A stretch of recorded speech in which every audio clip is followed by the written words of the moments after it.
ಇರಾನ್ನ ಪರಮೋನ್ನತ ನಾಯಕ ಅಲಿ ಖಮೆನಿ ಹತ್ಯೆಯಾದ ಬಳಿಕ ಮಧ್ಯಪೂರ್ವದಲ್ಲಿ ಉದ್ವಿಗ್ನತೆ ತೀವ್ರಗೊಂಡಿದೆ. ಈ ಘಟನೆಯ ನಂತರ ಇಸ್ರೇಲ್ ವಾಯುಪಡೆ ಮತ್ತೆ ಹೊಸದಾಗಿ ಭಾರೀ ಪ್ರಮಾಣದ ವಾಯುದಾಳಿಗಳನ್ನು ಆರಂಭಿಸಿದೆ. ಇರಾನ್ ರಾಜಧಾನಿ ತೆಹರಾನ್ ನಗರದ ಮಧ್ಯಭಾಗದಲ್ಲಿರುವಂತಹ ಇರಾನ್ ಆಡಳಿತಕ್ಕೆ ಸಂಬಂಧಿಸಿದ ಪ್ರಮುಖ ಕೇಂದ್ರಗಳನ್ನು ಗುರಿಯಾಗಿಸಿ ದಾಳಿ ನಡೆಸಲಾಗಿದೆ ಎಂದು ವರದಿಗಳು ತಿಳಿಸಿವೆ.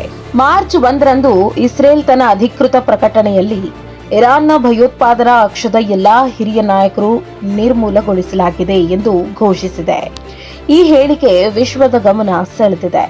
ಇಸ್ರೇಲ್ ಹಾಗೂ ಅಮೆರಿಕ ಸಂಯುಕ್ತವಾಗಿ ನಡೆಸಿದ ಭಾರೀ ವಾಯು ದಾಳಿಯಲ್ಲಿ ಇರಾನ್ನ ಉನ್ನತ ನಾಯಕತ್ವವನ್ನ ಗುರಿಯಾಗಿಸಲಾಗಿದ್ದು, ಅದರಲ್ಲಿ ಖಮೆನಿಯ ಸೇರಿದಂತೆ ಹಲವು ಹಿರಿಯ ಅಧಿಕಾರಿಗಳು ಸಾವನ್ನಪ್ಪಿದ್ದಾರೆ ಎಂಬ ಮಾಹಿತಿ ಹೊರಬಂದಿದೆ.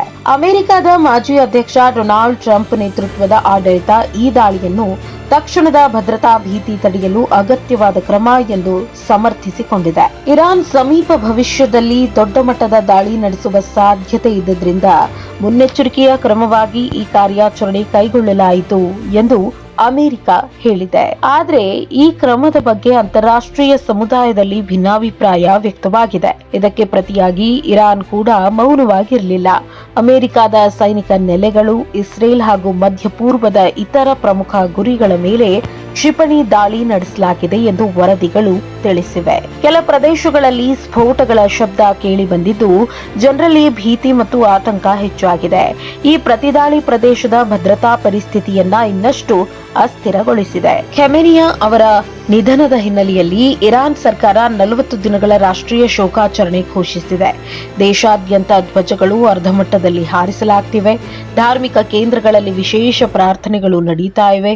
ಅನೇಕ ನಗರಗಳಲ್ಲಿ ಜನರು ಶ್ರದ್ಧಾಂಜಲಿ ಸಲ್ಲಿಸ್ತಾ ಇರುವ ದೃಶ್ಯಗಳು ಕಂಡು ಬಂದಿವೆ. ಕೆಲವು ಕಡೆ ದುಃಖದ ಜೊತೆಗೆ ಆಕ್ರೋಶದ ಪ್ರತಿಭಟನೆಗಳು ಕೂಡ ನಡೆದಿವೆ. ವಿಶೇಷವಾಗಿ ತೆಹರಾನ್ ಸೇರಿದಂತೆ ಪ್ರಮುಖ ನಗರಗಳಲ್ಲಿ ಭದ್ರತೆಯನ್ನ ಕಠಿಣಗೊಳಿಸಲಾಗಿದೆ. ರಸ್ತೆಯಲ್ಲಿ ಭಾರೀ ಪ್ರಮಾಣದ ಭದ್ರತಾ ಪಡೆಗಳನ್ನ ನಿಯೋಜಿಸಲಾಗಿದೆ. ಯಾವುದೇ ರೀತಿಯ ಅಶಾಂತಿ ಉಂಟಾಗದಂತೆ ಸರ್ಕಾರ ಮುನ್ನೆಚ್ಚರಿಕಾ ಕ್ರಮಗಳನ್ನ ಕೈಗೊಂಡಿದೆ. ಸಾಮಾಜಿಕ ಜಾಲತಾಣಗಳ ಮೇಲೂ ಕೂಡ ಕಟ್ಟುನಿಟ್ಟಿನ ನಿಗಾ ಇರಿಸಲಾಗಿದೆ ಎಂಬ ಮಾಹಿತಿ ದೊರೆತಿದೆ. ಈ ಬೆಳವಣಿಗೆಗಳು ಮಧ್ಯಪೂರ್ವದಲ್ಲಿ ಹೊಸ ಯುದ್ಧದ ಭೀತಿಯನ್ನ ಹುಟ್ಟುಹಾಕಿವೆ. ಇಸ್ರೇಲ್ ಮತ್ತು ಇರಾನ್ ನಡುವಿನ ಸಂಘರ್ಷವು ಈಗಾಗಲೇ ಹಲವು ವರ್ಷಗಳಿಂದ ಪ್ರಾಕ್ಸಿ ಯುದ್ಧಗಳ ರೂಪದಲ್ಲಿ ನಡೀತಾ ಇತ್ತು. ಆದರೆ ಈ ಬಾರಿ ಉನ್ನತ ನಾಯಕತ್ವವೇ ಗುರಿಯಾಗಿರೋದು ಪರಿಸ್ಥಿತಿಯನ್ನ ಗಂಭೀರಗೊಳಿಸಿದೆ. ವಿಶ್ಲೇಷಕರ ಪ್ರಕಾರ ಮುಂದಿನ ಕೆಲವು ದಿನಗಳು ಅತ್ಯಂತ ಮಹತ್ವದ್ದಾಗಿದೆ. ಅಮೆರಿಕ ಇಸ್ರೇಲ್ ಸಂಯುಕ್ತ ದಾಳಿಯ ಪರಿಣಾಮವಾಗಿ ಪ್ರಾದೇಶಿಕ ರಾಜಕೀಯ ಸಮೀಕರಣಗಳು ಬದಲಾಗುವ ಸಾಧ್ಯತೆ ಇದೆ. ಕೆಲವು ದೇಶಗಳು ಈ ಕ್ರಮವನ್ನ ಬೆಂಬಲಿಸಿದ್ರೆ, ಇತರರು ಇದನ್ನ ಅಂತಾರಾಷ್ಟ್ರೀಯ ಕಾನೂನು ಉಲ್ಲಂಘನೆ ಎಂದು ಟೀಕಿಸಿವೆ.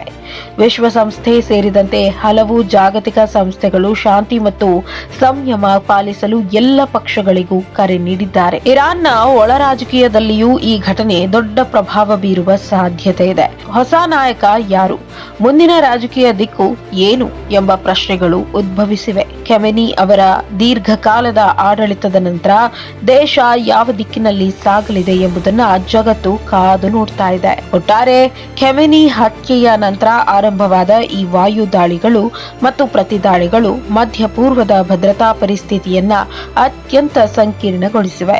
ಪರಿಸ್ಥಿತಿ ಇನ್ನೂ ಚಲನೆಯಲ್ಲಿದ್ದು, ಮುಂದಿನ ಬೆಳವಣಿಗೆಗಳು ಯಾವ ದಿಕ್ಕಿಗೆ ಸಾಗುತ್ತವೆ ಎಂಬುದು ಸ್ಪಷ್ಟವಾಗಿಲ್ಲ. ಜಾಗತಿಕ ಸಮುದಾಯ ಶಾಂತಿಯುತ ಪರಿಹಾರಕ್ಕಾಗಿ ಒತ್ತಾಯಿಸುತ್ತಿರುವಾಗ ಗ್ರೌಂಡ್ ಲೆವೆಲ್ನಲ್ಲಿ ಉದ್ವಿಗ್ನತೆ ಹಾಗೆ ಮುಂದುವರೆದಿದೆ.